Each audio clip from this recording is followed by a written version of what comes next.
Tobias Rydsheim Web TV, rock and roll and beyond.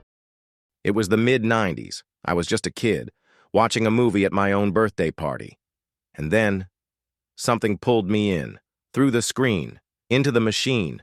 For decades, I've been trapped inside.